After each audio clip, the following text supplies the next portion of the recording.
All right, welcome back to the Eurostep pod. Today is September 29th, 2 days after the conference finals wrapped up. Everyone before the season began predicted a Leonard versus Antetokounmpo finals, and we got that. Only this time, it's Kostas Antetokounmpo versus Mars Leonard. A little bit different outcome than everyone expected, with the Lakers in Miami going on to the finals. But in this episode, we're going to discuss both of the series. And I guess we can start off with the Eastern Conference series. Max, what did you see in this series? What I basically saw was that we saw the Miami team. We saw Miami beat Boston in 6, of course, but the way they beat them was through a lot of ball movement, and we saw a lot of surprising performances, such as, Tyler Hero's explosion of 37 points. I think it was on Game 5, if I'm correct. Yeah, Game 5. But we also got to see, superstar, even more superstar potential with Bam Adebayo. We saw a lot of players from the Heat stepping up. And for Boston's side, I just saw a little bit of inconsistencies here and there. And I saw at least a lot of hero ball, We were selling for a lot of threes. There was a lot of standstill. It reminded me a little bit of Houston. But that's at least what I saw. But overall for Boston, I'd say their season is not necessarily good, but it's not bad, because I know Boston has the talent to beat Miami, but I gotta give Miami props. They fully deserve going to the finals here. Yeah, Hero, that was Game 4, but an absolute tremendous performance by him. What I saw from the Celtics, they're always a conference finalist, but never the actual finalist. They've made 3 out of 4 conference finals, 3 out of the last 4. And from this series in general, I just saw the Celtics struggle in the second half, and in the fourth quarters, they couldn't get stops, and as you said, they started playing a lot of hero ball. Even though Tatum and Brown statistically did their things, and they looked good for most of the series, as well as Hayward came back, but ultimately it just wasn't enough to stop the Heat, who were already up 2-0. And yeah, even despite losing 4-2, the Celtics outscored the Heat by 1 point. And it doesn't mean anything because they lost the games, but it just really shows you how close it was. And if the season started and you would have said the Celtics would lose 4-2 in the conference finals, I would have thought it would be a success. But the way they collapsed in the ends of games really made me disappointed and sad. And, there's lots to learn from, and I think they have a bright future in hoping to see them here again next year. But for the Heat, you said about... did you talk about the Heat's defense? I didn't necessarily mention the Heat's defense, no, but they were doing a lot of zone, and we could clearly see that it worked. I remember one of the games, Eric Spoelstra had a zone during almost the entire game, and they ended up winning that game. But yeah, we can see the zone clearly worked as they were, closing out on our three-point shooters a lot easier. And what annoyed me a little bit with Boston was it took them quite a bit of time to, get their offense set. I remember this until Game 5 to adjust properly. I remember this one play. It was one of the earlier games. Jason Tatum was having the ball on the right wing, and you could see Jalen calling for the ball in the corner, but he seemed a little bit agitated because he wasn't getting the ball, and that just made Jalen, he hit the shot, but if they would have given it earlier, it maybe would have helped.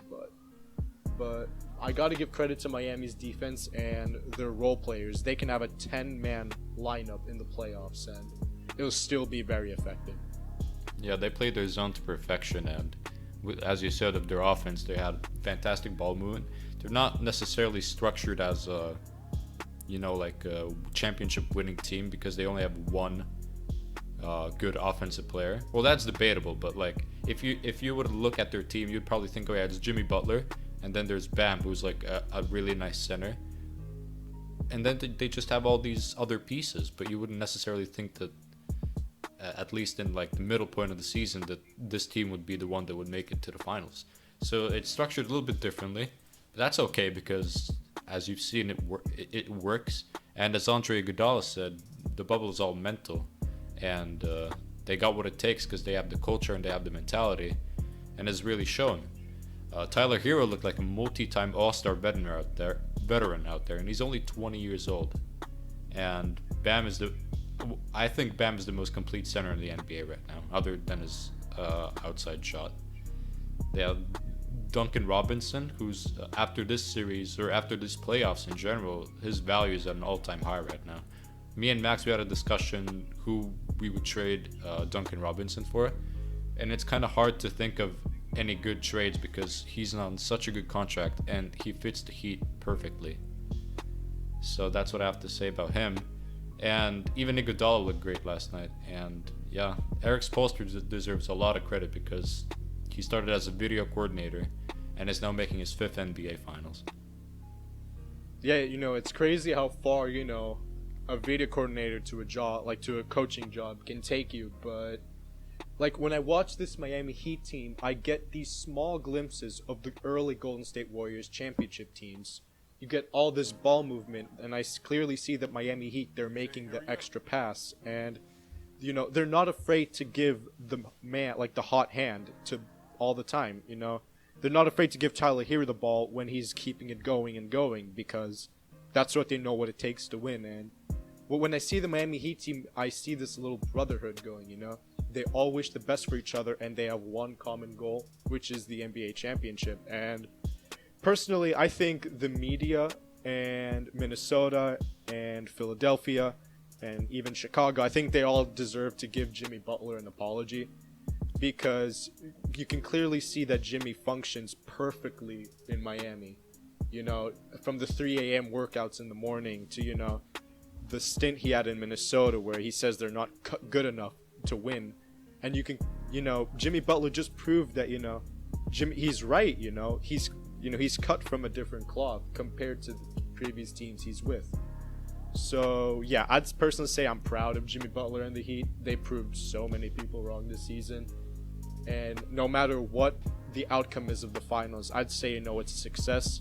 However, they may think it's not a success even if they don't win, because, like, if Miami win, I would not be surprised if they won the whole thing. Just because of their depth, their defense, their mentality, everything. But it's going to be a tough task because they're playing against 2 of the top 5 players in the league right now, with Anthony Davis and LeBron. If you told me a month ago, I'd think that was a little bit surprising. But now, I wouldn't even be surprised because they're clicking at the right time. Yeah, plus we also have, for the future, just imagine for the future when you see the young players even becoming more complete. We can have an even better Tyler Hero, an even better Kendrick Nunn, although he didn't play that much during the playoffs. A better Bam, a better Tyler, a better Duncan, and a better Kendrick Nunn.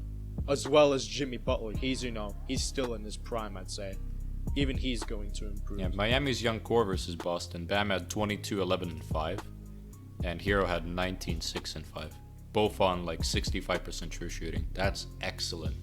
From your 2 young guys. Jeez. Tyler Hero in the 4th quarter, that's dangerous. That is very dangerous to see.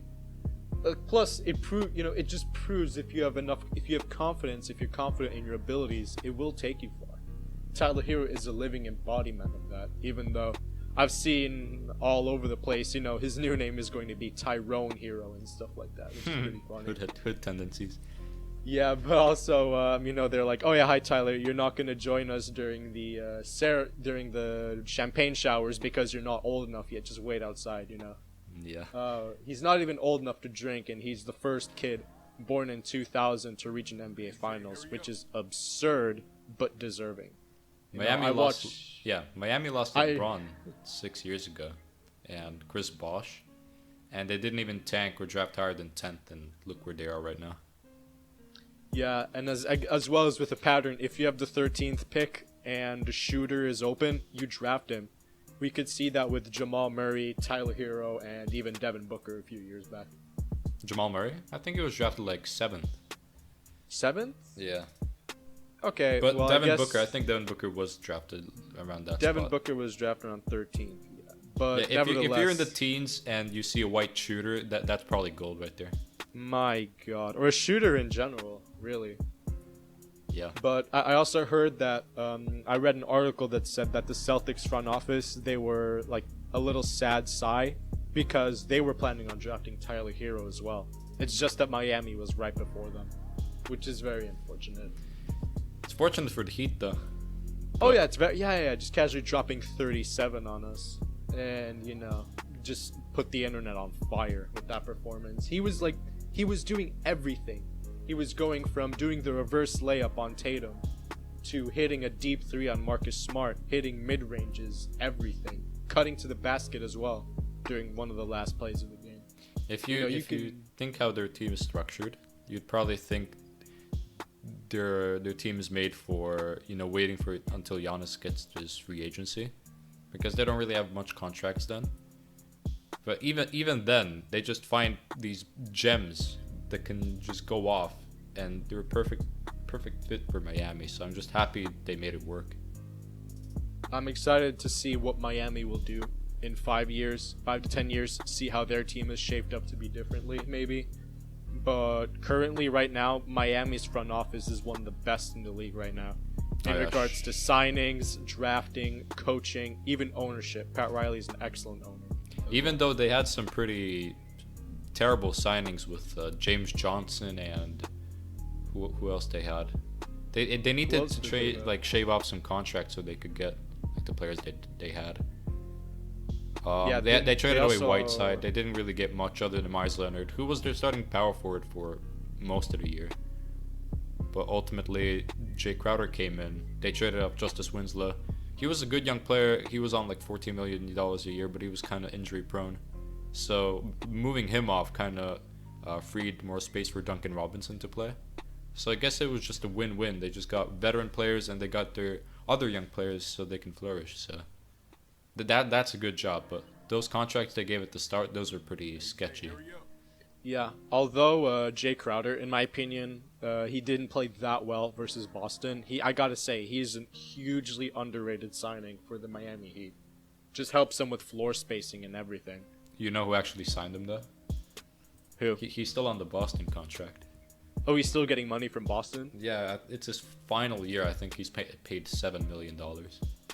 Oh, damn. When he was signed 5 years ago, he was making 5 years, $35 million. You could say it was a bargain then. It's still a bargain. So, Jay Crowder's a really nice player for that money. Yeah, he's like a shooter you want on your team, any team. Plus, he can also play defense, which is good. Also, for that money, I'd take him. Also, Iguodala, I'm still baffled of how he went 5 for 5 during that game and just hit threes like he was Steph Curry. It's completely crazy that he's gonna go to his 6th consecutive finals appearance right now. Oh yeah. And he's gonna meet up with LeBron again. I guess it's meant to be with Iggy and LeBron in the finals. Yeah, this time they're on the other conferences though. Oh yeah. So but still, are we gonna see Iggy block LeBron this time? Oh hell no. Oh hell no. I'm not expecting Finals MVP Iguodala just because Iguodala's up there in age and LeBron is still going strong during his age. But I'm very excited for the series. I'm gonna be rooting for the Heat because who wouldn't want an underdog story to go successful? But I would also be happy for the Lakers to win, just because I want to see Dwight Howard and Anthony Davis get their rings, as well as Caruso. So, I wouldn't.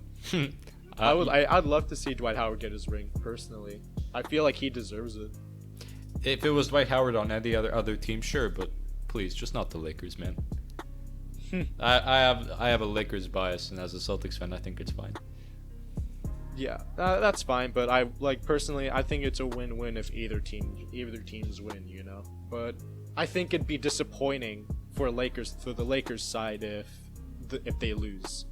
But if Miami win or lose, I wouldn't see it that much as a disappointment, just because of their predictions and the seeding they're at, and how far they've come. So I'd say it's a low-key a win-win for Miami, but I would not. Of course, they're gonna gun for the entire thing. I wouldn't see them slow down even if they were 3-0 down. If they take it at a game at a time mentality, I wouldn't see that as a problem for them, really. So yeah, we have the Lakers and Nuggets battling on the west side. It was actually kind of close. If not for the AD shot, we still could have had a game 7 today. Obviously, it's been the LeBron and AD show. They couldn't be stopped, but also some solid effort from the role players of the Lakers. What did you see? The same thing. I saw the tandem of LeBron and AD proving that they're hungry for the championship. LeBron James is LeBron James as usual. Anthony Davis is Anthony Davis as usual. He hit, the most clutch shot of his career during Game 1, I think it was. Game 1? It was Game 2. Game 2. Yeah. Game 2, yeah. he said Kobe after hitting a shot. It's a feel-good moment. And, Anthony Davis right now is a man on a mission. And I'm also not gonna discredit Rajon Rondo and Dwight Howard, because Rajon Rondo started shooting threes, and Dwight Howard is turning into a stellar role player, which he's been all season long.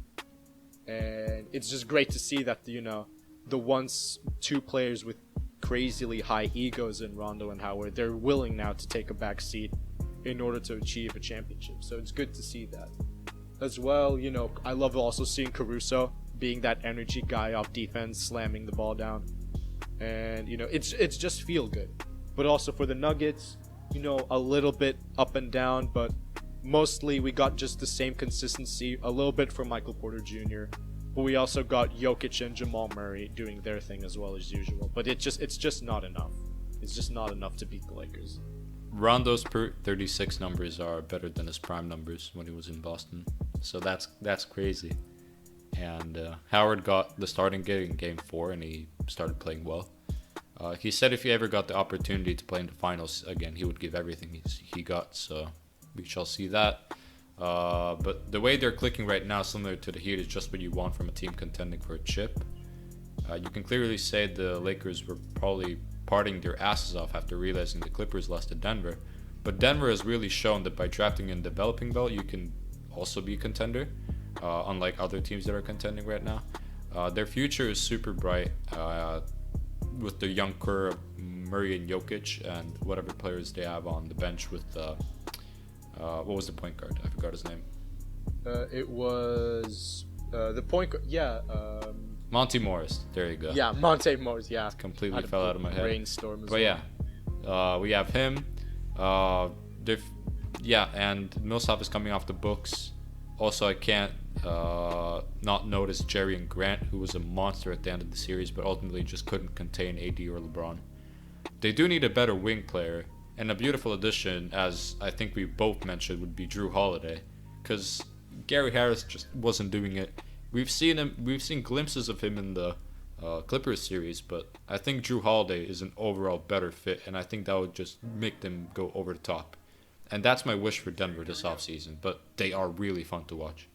Also, I have a question. Yesterday we learned that Victor Oladipo, he wants out of Indiana, as well as Miles Turner. I think he also wants out. But do you think the Denver Nuggets could pull off a trade to get Victor Oladipo, or is he too high value?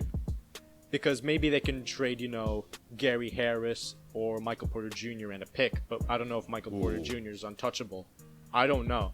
I think he's too young to trade now. If they trade for Oladipo, I could see maybe Gary Harris coming off the books, maybe a few picks and a few other players. But do you think bringing in Oladipo would bring Denver Nuggets to the top, or one of the top teams, if not already they were at the top? That's a good question, actually. I think Oladipo's value might be at an all-time low right now, just because he was still struggling once he came back. But it's going to be interesting to see what he could do, because he's looking for a fresh start.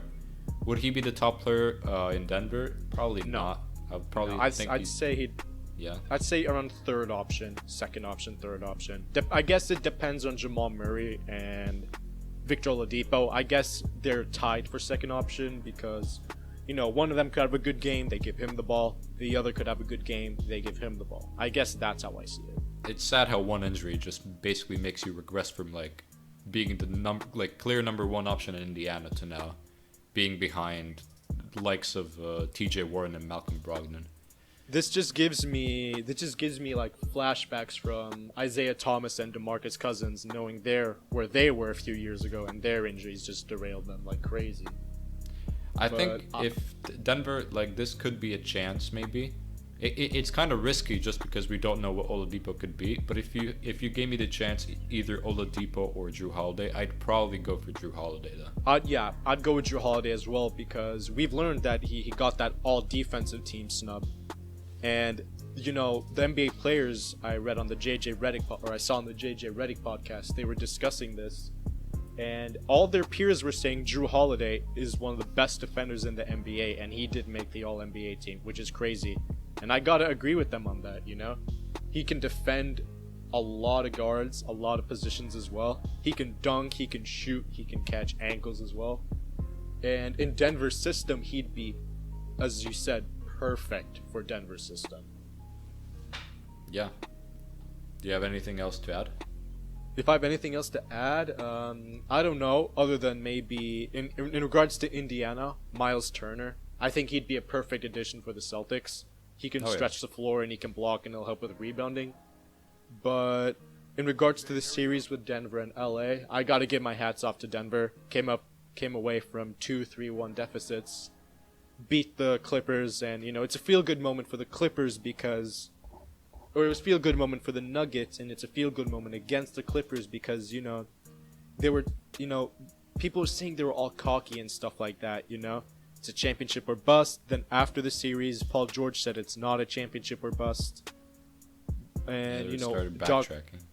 They started backtracking, yes. And, I wish they had, the mentality as the Lakers or the Nuggets, play hard constantly every night instead of maybe, thinking, oh yeah, I have defenders on my side, they'll probably help me with this. You know what I mean, right? If you get beat, you don't play as hard as you normally would. Yeah, and unlike Boston, I think Denver losing in the conference finals, I think that's a success. Because they're so young and they still have a lot of room to improve.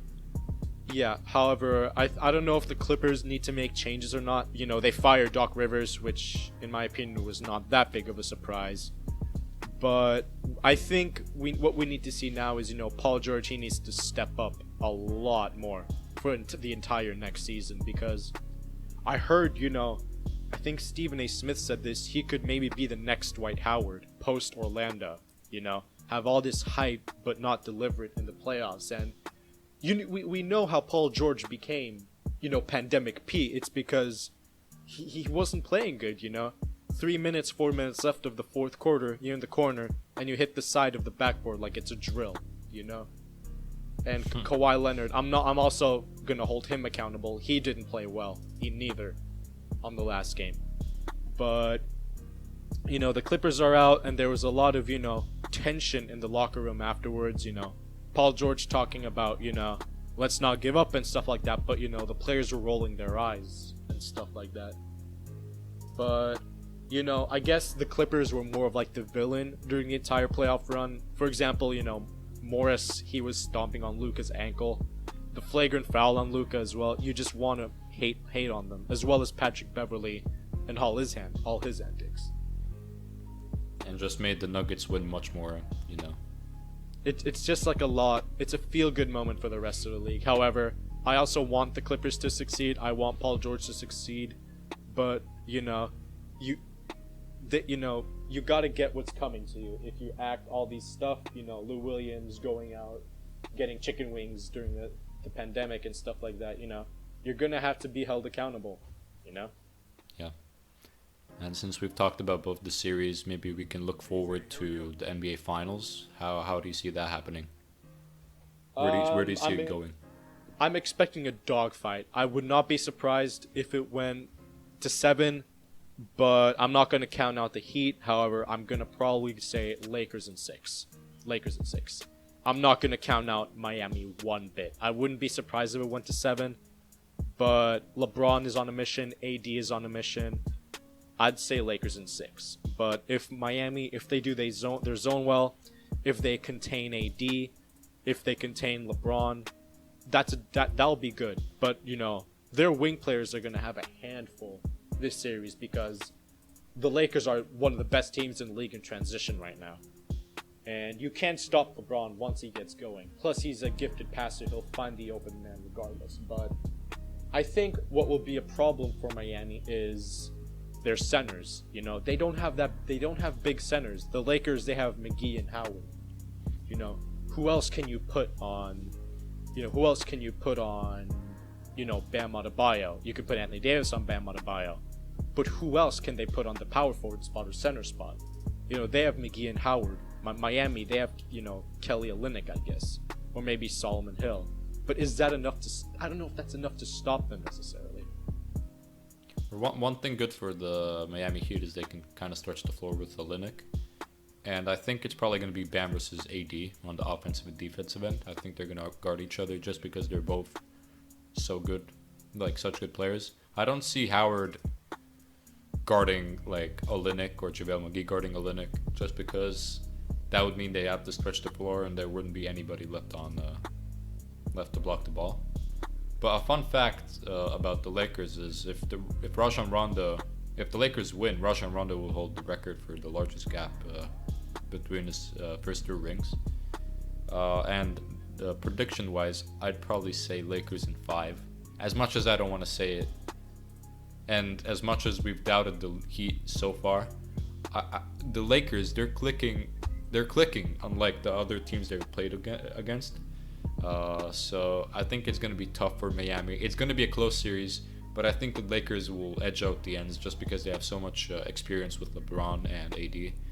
So I'm picking the Lakers in 5. And another interesting fact from Miami's side is that Pat Riley has been involved in the finals for 6 straight decades. From 1970 to 2020s. I guess Jesus 1970s Christ. when he was a player and now transitioned to a coach in like the 80s and 90s.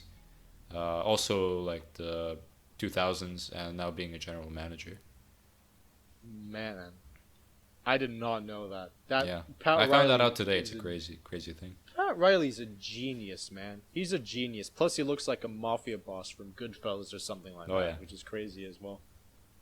But yeah, that's all I have for the series coming up. Yeah, I'm also excited for the series. I haven't been this excited for a long time for a final series. You know, the Toronto Golden State series, that was fun. That was fun to watch. Oh yeah. But I haven't been this excited because we have players who are wanting to prove themselves for a chip. In Lakers side and Miami side, we have Anthony Davis trying to hunt for that chip. Jimmy Butler trying to hunt for that chip. Also, I want to see how, you know, the young players will step up with Caruso, with Hero, with Robinson, with Bam, all that stuff. So yeah, I'm really excited for this finals, to be honest. So yeah, I guess you can wait for our recap of the finals as well as the season recap in general, where we discuss all the teams coming up soon. So I guess stay tuned. All right, take care.